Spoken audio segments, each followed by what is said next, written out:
back to my channel. If you are new here, my name is April of April Newly Me, a housewife originally from California that has relocated to Colorado. If you're one of my subbies, hey YouTube bestie. So today I am back with another talkie video. More importantly, this is my first Christmas theme-ish video that I'm going to be uploading under my Vlogmas title, even though it's not Vlogmas because your girl is not about that uploading everyday life. With that being said, when I think of Christmas, I think of course, chilling with my family. I think of shopping. I think of decorations and lights. But I also think of movies. I think this season, the winter season, with the exception of Halloween and fall, this is the time of year that there are the most themed movies, like Christmas movies. There's even scary Christmas movies, y'all. I don't know how I feel about that yet. And there are videos that your girl watches every winter. Without fail, I watch these videos. It's kind of like a ritual for me. There are certain movies that I have to watch in December. If you watch my winter tag that I will leave an iCard above, you already know two of the videos. I wanted to share with y'all my top 6, and I'm not even lying, I watch these 6 freaking videos or movies every December. I think maybe I have a little bit of OCD. I have not been diagnosed. I'm still gangster, so anyway, I just wanted to share with you guys my top 6 videos for this. So coming in at number 6 was, it's not really new, but it's not as old as most of these videos are. I keep saying videos, most of these movies are on this list for me, but it's This Christmas. It was a full black cast. I mean, there was so much black magic on this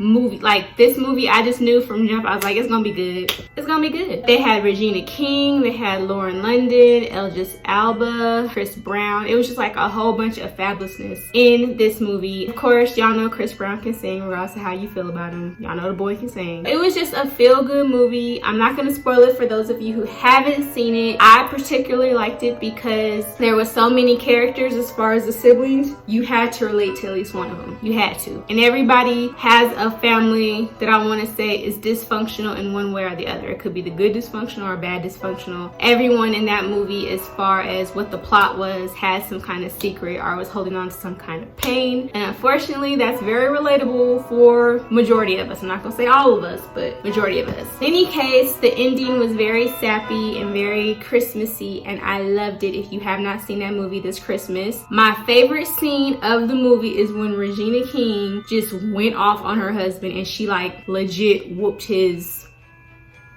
Everybody, I remember seeing this in the theater and every woman in the theater was like, yes girl, get him. Also, the last scene at the church where Chris Brown sings Hold On Your Little Heart. Coming in at number 5 is a movie that a lot of people are not up on. Every time I talk about this with someone, they're always like, what movie? It's called The Reef. It is considered a dark comedy. I don't know why it's dark, but whatever. I don't know a lot of the actors and actresses by name. If you see their faces, you'll recognize them because they're very well-known actors. Obviously not by me.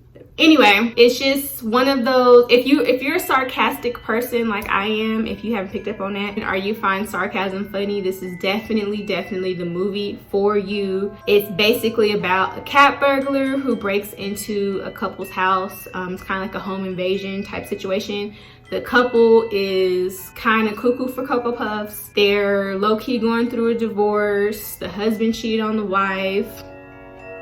Kid is bad. They sent him to military school. He's back. The mama's coming, or the granny's coming over with her other son and her other daughter-in-law, and they all kind of off. Basically, the cat burglar then has to pretend to be the marriage counselor of the peoples that he broke into their house. Like the couple that he broke in their house to, that's who he's pretending to be, the marriage counselor. It is hilarious. I'm telling you, you're welcome. The next movie I'm gonna talk about, I think you have to be like a whole alien not to know the story. And coming in at number, what are we on, 4, is gonna be The Grinch Who Stole Christmas, the Dr. Seuss version, and I'm particularly talking about the one that Jim Carrey starred in. Now I know there's the new cartoon version and I saw it and it was alright. It was okay. No one plays the Grinch better than Jim Carrey. Y'all know this man is extra for absolutely no reason. It just works within the Grinch. To me, more than any version I've ever seen, they really captured Dr. Seuss's drawings. Like, I'm a big Dr. Seuss fan. I love his books. Top 5 favorite books, still Green Eggs and Ham. It's undefeated. The makeup and how they made the characters look, and it's kind of, I don't want to say easy because I can't draw, but it's kind of easier for someone to replicate that when they're drawing it in a cartoon version versus it being actually people wearing makeup. And I just thought that was really cool. I actually like bribed my little cousin into going with me because I didn't want to be the weird lady there because I was hyped, y'all. I was at Universal, I was like,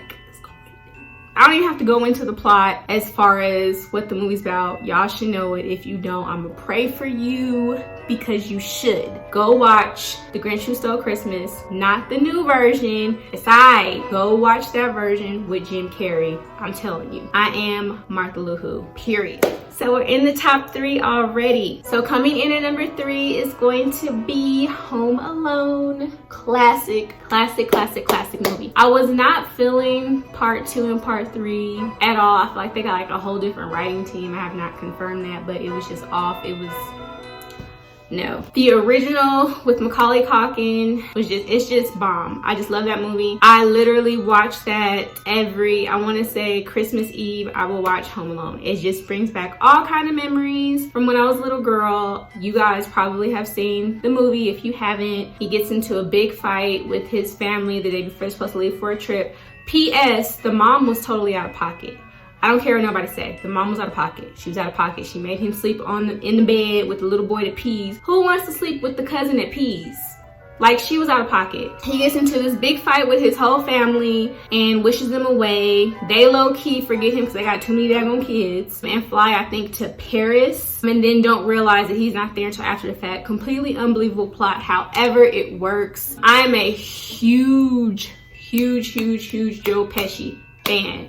Love me some Joe Pesci. I love like those old gangster movies, Goodfellas. And it was kind of cool thinking back, like it's kind of cool to see him in a comedic kind of role versus him being typecast, which he often is in these gangster roles. So there's so many great scenes, you know, with the, like, it's just dope. It just brings back all kind of memories. Your girl literally was so into it when I was a little girl. I only would eat cheese pizza. It's kind of gross now because I need my pork, I need my pig on the pizza, but I was so into Home Alone for like a cool 6 months. Your girl only would eat cheese pizza. I'm a dedicated fan, y'all. Coming in at number 2, this movie I think is low-key slept on. A lot of people don't consider this a Christmas classic or a really good movie, and that is The Preacher's Wife. Like, when I think of Christmas, I think of my religion, which is Baptist. I'm not trying to have a discussion as far as religion, but growing up in the church, they go hand in hand for me personally. This movie had everyone in it. Y'all know who was in it. Most notably, the late great Whitney Houston, beautiful voice, and Zaddy was in it, Denzel. Yes, your girl likes girls, but I could appreciate Zaddy. Hey, Denzel. Denzel Washington was in it. It was just a great plot, you know, about this church losing money, and there's this big developer that comes in and wants to tear down the church and make condominiums. P.S. Who tears down churches? Like, there's a special place you know where for you. But anyway, he wants to tear down the church, build condominiums, and the preacher prays and prays and prays, and God sends down this angel, which is Zaddy, aka Denzel. Denzel starts helping around the church, and then he starts, you know, making googly eyes at the preacher's wife, hence the name. That's the plot of the movie. There is so much great music in this movie. Hands down, one of the best soundtracks I have ever heard to this day. It's just a great gospel album. If you like gospel music, you need to really check out The Preacher's Wife soundtrack. Don't nobody sing like Whitney Houston. Can't nobody sing like her. Ain't nobody ever gonna sing like her again. So to hear her sing gospel, it will just touch your spirit. You will catch the spirit cleaning up listening to Number 1, you guessed it, movie I love and I have to watch every Christmas. I literally watch it on Christmas since it came out, is The Elf. Elf is the best movie ever come Christmas time because it just makes you feel like a big, goofy, gullible kid, period. Will Ferrell is ridiculous. I don't understand how you don't like Will Ferrell. If you're not a Will Ferrell fan, something's kind of kind of off, but he's so funny and goofy. Like, even if it's not funny, it's funny. Does that make sense? Like, even if it's corny, it's funny. But if you have not seen that movie, don't cheat yourself, treat yourself, go and rent that movie. I just know that you do need to watch Elf. It is hilarious. Basically, the movie starts off with Santa going into someone's house to deliver gifts, of course, and Buddy, who is Will Ferrell's character as a baby, crawls into the sack, and by mistake, Santa takes him to the workshop, and they have to raise him as an elf, even though he's human. He comes to find out that he is human, and he travels to New York to find his real dad. You know, he is a grown man. He acts like, you know, a 10-year-old, which is kind of what he does in every movie, but so what? It works. It is funny. It just brings back all kind of childhood feelings. You can't be an adult and really take the theme seriously, but it's a Christmas movie. They're supposed to be sappy and goofy. You totally fall into it when you watch the Elf. Like, Throne of Lies, girl. And then, okay, the best part of the movie is when, I don't want to be disrespectful, but he's a little person. The dad works for a publishing company, and one of the writers is a little person, and they keep calling him an elf. Y'all have to watch this movie. Now that I'm talking about it, I'm probably gonna go watch it in the room. Elf, best Christmas movie. My granny even likes it. My granny hates goofy movies. So if my granny can watch it, I can watch it, and my little cousins and nephew can watch it. It's good for all ages. It'll have you laughing. Even if you low-key don't want to, like that was stupid, you still laugh. So that's why it's my number one. Okay, y'all, that was my list. How'd y'all like it? Have y'all seen all the movies? I want to guarantee everyone in the comments gonna be like, I've never seen the Read. Girl, if you don't go watch that, go watch it.